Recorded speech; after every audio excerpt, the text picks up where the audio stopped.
사람이 이 땅에 살면서 이 땅에서 일어나는 모든 것을, 이 땅에서 벌어지는 모든 일들을 다 이해하고 다 알고 살지 못합니다. 요즘 한국에서 지진이 많이 나는데 우리는 전에 지진은 일본에만 있지 한국에는 없는 줄 알았습니다.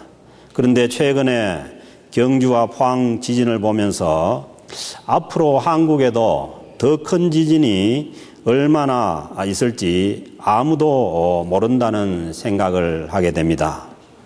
그래서 이 세상에서 벌어지는 일을 우리가 다 알지 못하기도 하지만은 또 우리는 사람도 잘 이해하기가 힘듭니다.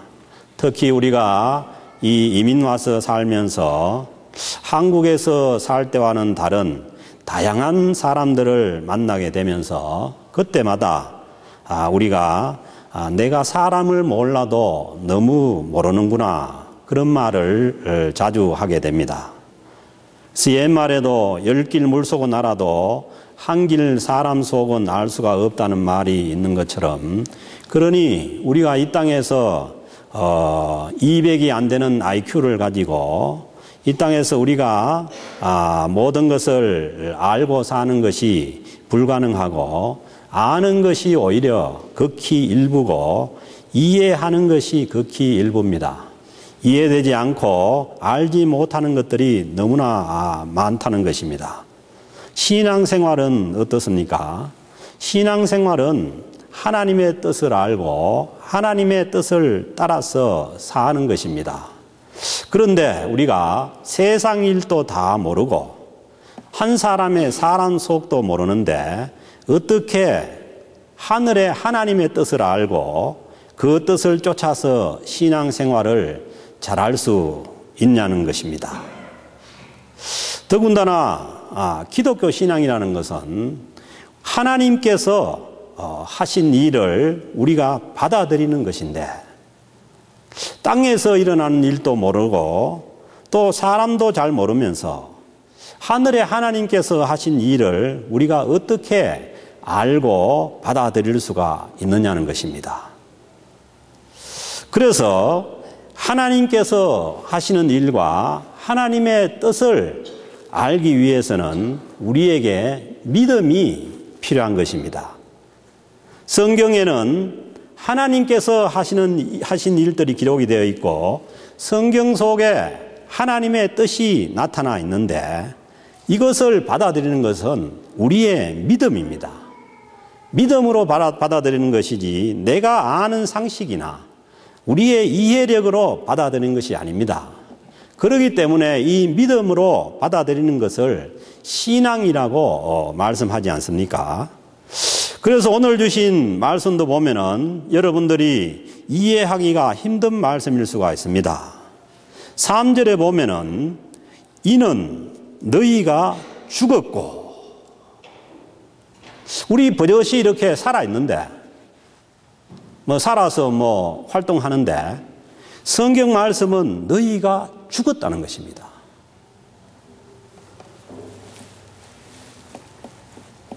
예수를 믿고 우리가 세례를 받은 자들에게 하시는 말씀입니다. 우리가 예수를 믿었다는 것은 이 땅에서 우리의 옛 생명이 죽었다고 말씀합니다. 그래서 예수를 믿는다는 것은 예수님께서 십자가에 죽을 때에 우리도 같이 죽었다는 것을 믿습니다. 그리고 예수님께서 살아나실 때에 우리가 다시 살아났다는 것을 믿는 것이 기독교 신앙의 기본입니다. 이것을 믿지 못하면 우리는 기독교가 아닌 다른 종교를 믿고 있다고 생각해도 됩니다. 그래서 우리가 세례식 때에 물을 끼얹고 세례를 주는 것은 옛사람이 죽고 새 사람이 다시 부활 생명으로 산다는 것을 상징하는 것입니다. 그래서 오늘 주신 이 말씀도 보면 1절에 보면은 그러므로 너희가 그리스도와 함께 다시 살리심을 받았으면 이 사람들이 크리스찬이라는 것입니다. 그러므로 너희가 그리스도와 함께 다시 옛사람이 죽고 다시 살리심을 받은 이 사람들이 크리스찬입니다. 무슨 말씀입니까? 예수님께서 십자가에서 죽으시고 무덤에 3일간 계시다가 부활하실 때에 죽었던 옛사람이 죽고 우리는 다시 주님의 부활 새 생명으로 다시 살아났다는 것입니다. 이것이 하나님께서 우리를 위해서, 우리를 구원하기 위해서 하나님께서 일으킨 사건입니다. 결코 여러분들이 했다는 것이 아닙니다. 하나님께서 하셨다는 것이죠. 그런데 이것을 우리가 어떻게 우리의 사건으로 받아들일 수 있냐는 거예요. 그것이 믿음입니다. 이 하나님의 사건을 받아들임으로 인해 가지고 우리는 우리의 존재의 변화가 생깁니다. 내가 하나님의 자녀가 되고 내가 하나님을 아버지라고 부를 수 있는 이 우리 존재의 변화가 생긴 것입니다. 그래서 이 사건을 사도 바울은 골로새서 1장 13절에서 말씀하시는데, 그가 하나님께서 우리를 흑암의 권세에서 건져내사 그의 사랑의 아들의 나라로 옮기셨느니라. 이미 옮기셨다는 거예요. 그러니까 하나님께서 하신 사건입니다. 그런데 이것을 우리 것으로 받아들이는 것은 우리의 믿음이 필요한 것이죠. 그래서 이미 우리는 그의 사랑의 아들의 나라로 옮겨졌습니다. 그래서 우리는 나라가 달라진 것입니다. 이 세상 나라에 속한 것이 아니고 하나님 나라에 속해 있다는 것입니다. 국적이 이미 달라졌습니다. 시민권이, 하늘나라의 시민권이 이미 주어졌습니다.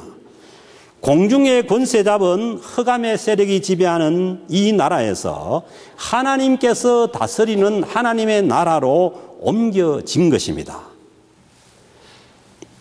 예를 들면 이렇게 설명할 수 있는 거죠. 저희들이 이민 올 때 어린 아이들을 데리고 오지 않습니까?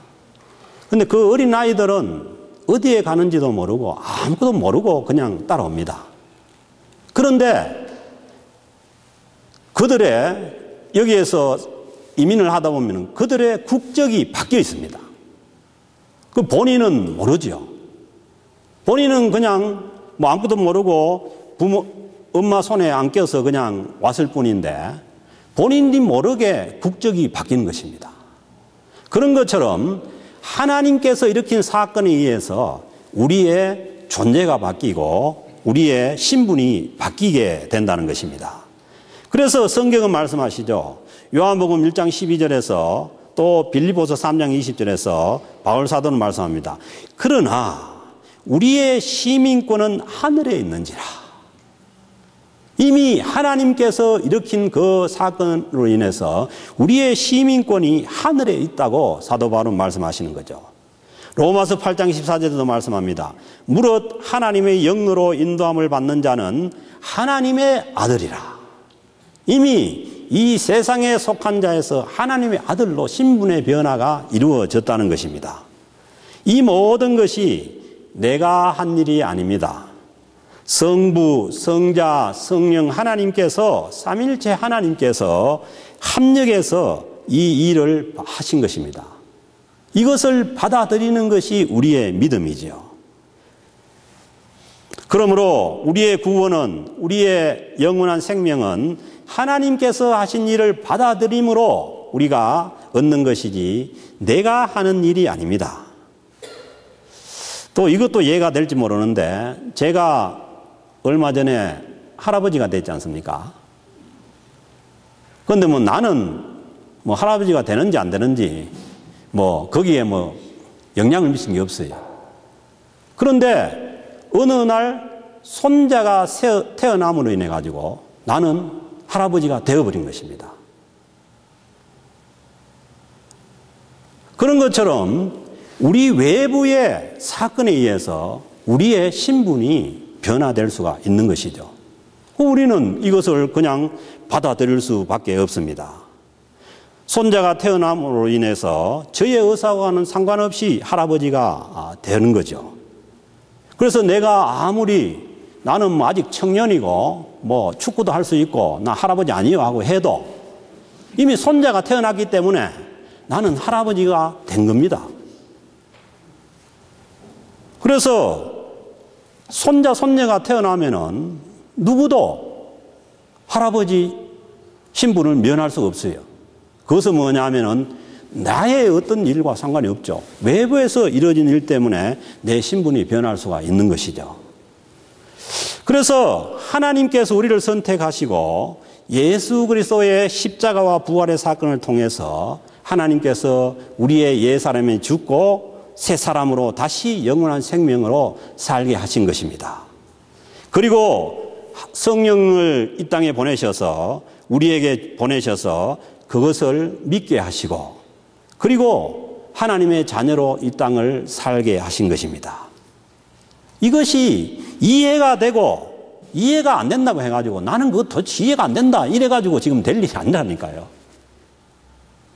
하나님이 이미 여러분들 선택하고 해버렸어요.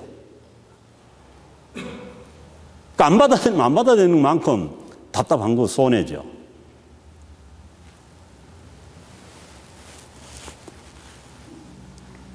그래서 바울 사도는 고린도후서 5장 17절에서 그런즉 누구든지 니나 할 것 없이 누구든지 그리스도 안에 있으면은 새로운 피조물이라. 이미 새로운 피조물이 됐다는 것입니다. 이전 것은 지나갔으니 보라 새 것이 되었도다. 이 하나님의 사건을 받아들이면은 우리도 새로운 생명으로 살아갈 수가 있는 것이죠. 십자가에서 우리의 옛사람이 죽고 주님의 부활과 연합해서 우리가 이미 새로운 존재로 새로운 생명으로 바뀐 것입니다. 그런데 지난주에도 말씀드린 것처럼 존재가 바뀌었으면 그 존재에 맞게 살아가야 됩니다. 그래서 오늘 주신 1절 말씀에 보면은 우리가 어떻게 살 것을 말씀하시는데 그러므로 너희가 그리스도와 함께 다시 살리심을 받았으면은 어떻게 사느냐? 위의 것을 찾으라는 것입니다. 위의 것을 찾으라는 그 영어 표현을 보면은 set your heart on things above. 위의 것에다가 네 마음을 위의 것에다가 두라 이런 얘기입니다. 뭐 호미로 파스 찾는 게 아니고 마음을 두라는 겁니다. 그리고 2절에 보면은 위의 것을 생각하고 땅의 것을 생각하지 말라. 여기도 보면은 표현이 이렇습니다. Set your mind on things above. 네 마인드를 위에다가 두라는 겁니다. 그리고 not on earthly things. 땅에다가 두지 말라는 겁니다.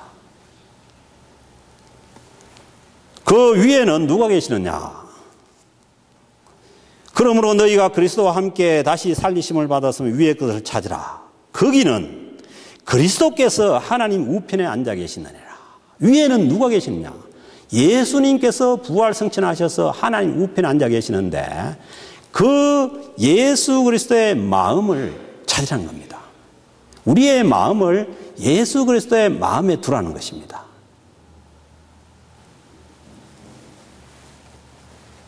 사랑하는 성도 여러분, 우리가 예수를 믿고 새로운 생명으로 구원을 얻었다면 이제 우리는 우리의 마음을 하나 위에 계신 하나님 우편에 계신 예수 그리스도의 마음에 둬야 됩니다. 그리고 그 예수 그리스도의 마음이 우리 안에 있어야 됩니다. 이것이 위의 것을 찾는 것입니다. 그래서 골로새서에 보면은 위의 것을 찾기 위해서는 땅에 있는 마음을 버리라는 것입니다. 땅에 있는 것들 버리는데 5절부터 쭉 설명되는 거 보면 땅에 있는 것이 뭐냐 이런 것들이라는 것입니다. 그러므로 땅에 있는 지체를 죽이라. 이미 새 생명이 우리에게 주어졌으니까 새 생명에 합당치 않는 것들은 버리라는 것입니다. 죽이라는 것입니다. 음란과 부정과 사욕과 악한 정욕과 탐심이니 탐심은 우상 숭배니라.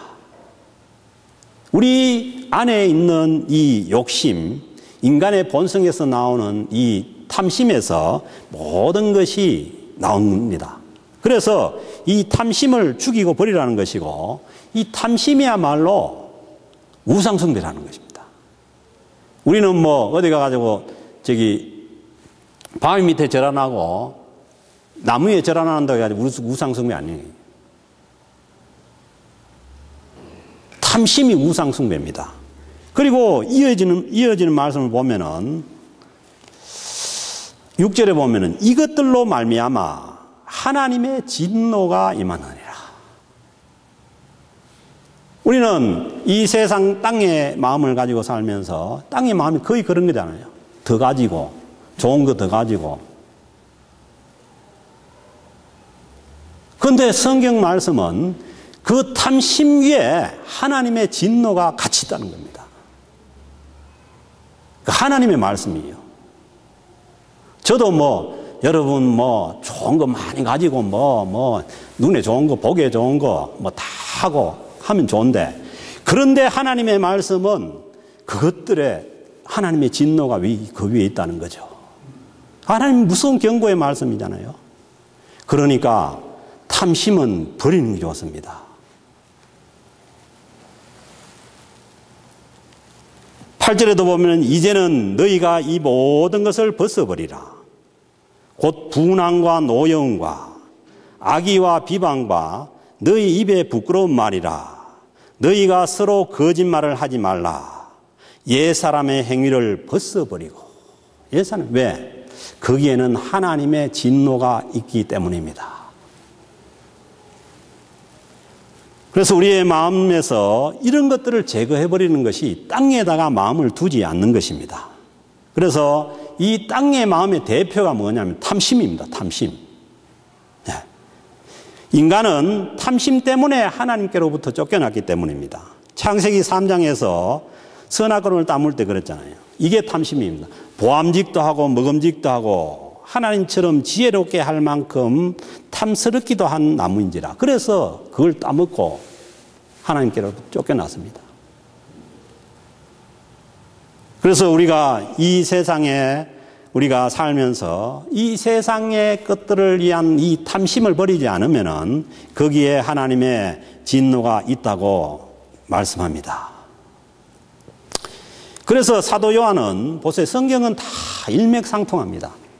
사람은 다르지만은 사도 요한은 요한일서 1장 16절에서 말씀하시는데 육신의 정욕과 안목의 정욕과 이생의 자랑이니 다 아버지께로부터 온 것이 아니요 세상으로부터 온 것이라. 이 세상 사람들이 추구하는 육신의 정욕과 안목의 정욕과 이생의 자랑, 명예 이런 것들이 다 뭐냐 하면은 세상으로부터 온 것이 하나님 아버지 것이 아니라 위의 것이 아니라는 거예요. 그런데 이것들이 그냥 없어지고 그냥 버려지는 것이 아닙니다. 그러기에 오늘 주신 성경 말씀은 적극적으로 위의 것을 찾으라고 말씀합니다. 그래서 골로새서에서 말씀하시는 위의 것들이 이런 것들입니다. 이런 것들은 어디에 있느냐? 예수님의 마음속에 있는 것들입니다. 위의 것은 쉽게 얘기하면 예수님의 마음속에 있는 것들입니다. 그래서 우리가 예수 믿고 새 생명으로서 변화될 것은 우리의 인격의 변화입니다. 우리의 마음이 예수님을 닮아가는 것이 위의 것을 찾아가는 것입니다. 12절 13절에서 말씀하시죠. 그러므로 너희는 하나님이 택하사 하나님이 택해버렸다는 거예요. 거룩하고 사랑받는 자처럼 긍휼과 자비와 겸손과 온유와 오래 참음으로 옷 입고 성령의 열매고 주님의 마음입니다. 누구에게 불만이 있거든 서로 용납하여 주께서 너희를 용서하신 것 같이 너희도 그리하고 이 모든 것 위에 사랑을 더하라. 이는 너희를 온전하게 매는 띠니라. 그렇습니다. 우리의 분노는 어디서 오고 우리의 이 속에서 나오는 모든 거짓과 모든 것들이 어디서 오느냐? 그 근본 원인이 탐심이라는 것입니다. 그렇지 않습니까? 우리가 왜 분노합니까? 내가 가지고 싶은 것을 가지지 못하게 될 때, 그리고 내가 이 세상에서 하고 싶은 것을 내 마음대로 못하고 내 마음대로 안 될 때에 분노를 쏟아놓게 됩니다. 이것은 인간의 타락한 자기 중심성에서 나오는 것입니다. 그래서 이 원인이 따지고 보면은 우리 인간의 마음속에 본성에 있는 탐심에서 나온 것입니다. 그래서 분노를 조절하려면은 탐심을 먼저 버려야 됩니다. 내 마음대로 하겠다는 생각과 내 마음대로 된다는 생각을 버려야 됩니다. 그럴 때에 위로부터 우리 마음에 주어지는 것이 있는데 그게 우리 마음에 주어지는 평화입니다. 평강입니다. 그래서요, 위의 것에 우리가 하나님께서 위의 것을 찾으라고 하는데 위의 것의 총체가 뭐냐면은 위의 것을 압축을 해서 하나님께서 우리에게 주시는 것이 뭐냐면은 우리 마음속에 주어지는 평화입니다. 아멘입니까? 샬롬입니다. 그래서 이 이스라엘 사람들은 이 샬롬이 인사가 샬롬입니다. 네. 하나님께서 하늘의 것을 우리에게 주시는데 가장 좋은 것이 뭐냐 하면은 우리 마음속에 주어지는 평화지요. 그래서 15절에 보면은 그리스도의 평강이 너희 마음을 주장하게 하라. Let the peace of Christ rules in your heart. 예수 그리스도의 마음이 우리 마음을 지배하게 할 때 주어지는 것이 하늘로부터 주어지는 마음의 평화입니다. 이것이 우리에게 궁극적으로 하나님께서 주시고자 하는 것입니다. 그래서 야고보서 1장 17절에서 말씀하시죠. 온갖 좋은 은사와 온전한 선물이 다 어디로부터 내려오느냐? 빛들의 아버지께로부터 내려온다고 했습니다. 그래서 정말 좋은 것은 우리가 이 세상에서 갖는 우리의 탐심으로 갖는 그런 것들이 아니라 하나님께서 주어지는 위로부터 주어지는 우리 심령의 평화고 샬롬입니다.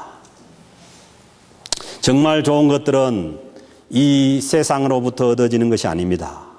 위로부터 하나님께로부터 내려오는 것들입니다. 그 중에 최고가 우리 마음에 주어지는 평화입니다. 이 평화는 우리가 서로 사랑하고 용서할 때만 누릴 수가 있습니다.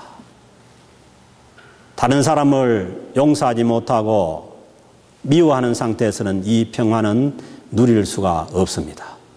그래서 주님께서는 우리가 이 하늘의 평화를 누릴 수 있도록 원수까지도 사랑하고 누가 너희를 핍박하고 박해하거든 기뻐하라고 말씀하시는 거죠.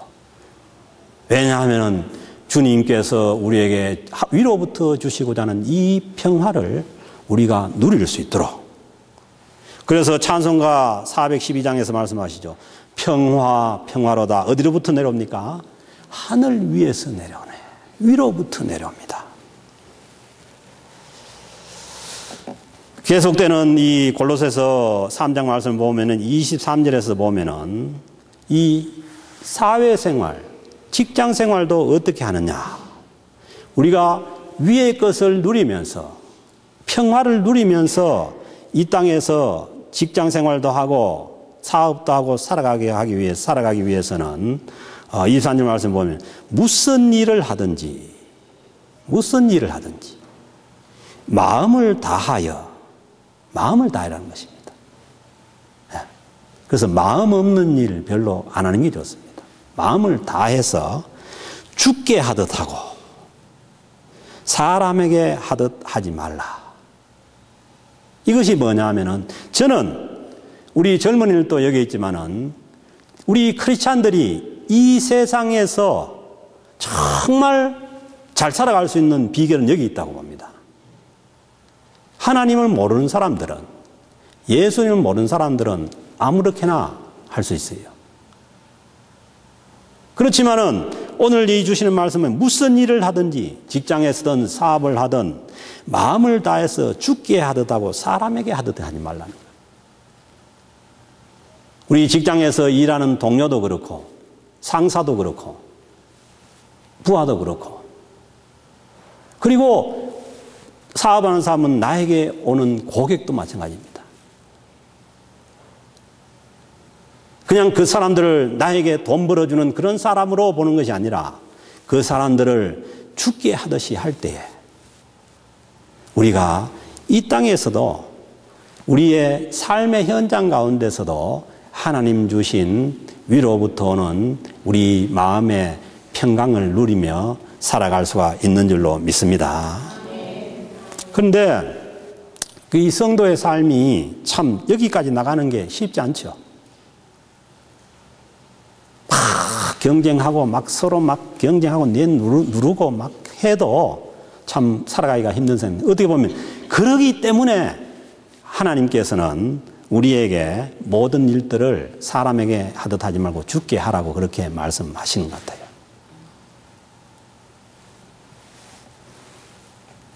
그렇지만은 성경은 우리의 새 생명이 이미 주어졌고, 그리고 그 새 생명이 3절에 보면 너희가 죽었고 너희 생명이 그리스도와 함께 하나님 안에 감추어져 있다는 거예요. 잘 안 드러난다는 거예요. 우리가 주님께서 주신 새 생명이 우리에게 있지만은 그 새 생명이 완벽하게 드러내고 이 세상에서 살아갈 크리스찬은 없다는 겁니다. 그게 감추어져 있는 거예요. 그렇기 때문에 우리는 그것이 있는 줄도 잘 모르고, 그리고 잘 안 될 때에 우리가 나는 구원받지 못한 크리스찬이 아닌가 보다, 아니면은 내 안에는 새 생명이 없는가 보다, 그렇게 생각할 수가 있는 것이죠. 그런데 그 생명은 하나님 안에, 예수 그리스도 안에 감추어져 있다는 것입니다. 그렇다고 해가지고 감추어져 있다고 해가지고 안 드러난다고 해가지고 생명이 없는 게 아닙니다. 감추어져 있을 뿐입니다. 그리고 4절 말씀을 보면은 이 감추어진 것은 반드시 드러난, 그러니까 없는 것하고 감추어진 것의 차이가 뭐냐 하면은 없는 것은 없는 것이요, 감추어져 있는 것은 반드시 드러날 날이 있는 것이 감추어져 있는 거예요. 그래서 4절에 말씀하시죠. 우리 생명이신 그리스도께서 나타나실 그때에, 우리 생명이신, 보세요. 우리의 생명이 어디 있는가? 예수를 믿고 구원 얻은 사람의 생명이 어디 있는가? 예수 그리스도 안에 있습니다. 우리의 생명이신, 이제 우리의 생명은 이 땅에 살고 있는 이 생명이 아닙니다. 예수 그리스도 안에 있는 그 생명이 진짜 생명입니다. 그 생명이 영원한 생명입니다. 우리 생명이신 그리스도께서 나타나실 그때 너희도 그와 함께 영광 중에 나타나리라. 아멘입니까? 감추어진 것은 반드시 나타나게 되어 있습니다. 언제? 우리가 주님을 만날 그날에 우리의 영원한 생명이, 지금은 거울로 보는 것 같이 희미하지만은 그때는 모든 것이 명확하게 드러나게 되는 것입니다. 그래서 구원받은 자에게는 영원한 새 생명이 주어졌고, 이 영원한 생명은 주님을 떠나서는 존재할 수가 없습니다. 누구든지 그리스도 안에 있어야만 새로운 생명이 있습니다. 새로운 생명의 삶은 예수 그리스도 안에서 살아가는 삶입니다. 위의 것을 생각하고 찾는 삶입니다. 우리의 마음을 예수 그리스도 마음에 두는 것입니다. 그때에 우리는 주님께서 주시는 영원한 생명을 이 땅 가운데서 누릴 수 있습니다. 이 영생이라는 것은, 영원한 생명이라는 것은 죽고 난 다음에 누릴 수 있는 영원한 생명이 아닙니다. 누구든지 그리스도 안에 있으면 새로운 생명을 누릴 수가 있습니다. 지금도 우리가 그리스도 안에서 하나님 앞에서 살아간다면 이 땅에서도 우리는 영원한 생명을 누리며 살아갈 수가 있습니다. 그래서 이 땅에서 사는 삶도 영생의 연속이 될 수가 있는 것이죠. 그래서 요한복음 10장 10절에서 예수님께서 말씀하시죠. 내가 온 것은 양으로 생명을 얻게 하고 더 풍성히 얻게 하려는 것이라. 주님께서 정말 우리에게 주시기를 원하시는 것은 영원한 생명이요, 풍성한 생명입니다. 여러분, 생명만큼 중요한 게 어디 있습니까? 그러니까 주님이 우리에게 주시고자 하는 게 맞지요. 이 세상의 것들이 아니라 영원한 생명을 우리에게 주시기를 원하십니다. 예수님은 참 생명을 우리에게 주시기 위해서, 우리를 위해서 십자가에 죽으시고 부활하셨습니다. 이 영원한 생명을, 이미 주어진 영원한 생명을 누리는 것이 크리스찬의 삶입니다. 내가 뭘 노력해서 잘나서 그걸 얻어내는 게 크리스찬의 삶이 아니라, 그걸 얻기 위해서 살아가는 것이 크리스찬의 삶이 아니라, 이미 우리 안에 주어진 영원한 생명을 풍성하게 누리고 나가는 것이, 이게 오늘날 살아있는 크리스찬의 삶입니다. 사랑하는 성도 여러분, 우리는 이제 하나님의 사건을 받아들임으로 인해서 우리의 옛사람은 죽었고, 이제는 우리가 그리스도 안에서 살아가는 이 새 생명이 우리에게 있음을 믿음으로 받아들일 수 있기를 바랍니다. 그렇게 옛사람이 죽었다고 선언하고, 우리가 하나님께서 예수 그리스도를 통해서 우리에게 주시고자 하는 진짜 생명, 참 생명, 하나님 앞에서 예수 그리스도 안에서 주어진 우리의 이 영원한 생명을 누리되, 주님께서 주시기로 원하시는 풍성한 생명을 누리면서 살아가는 저와 여러분들의 삶이 될 수 있기를 주님의 이름으로 축복합니다.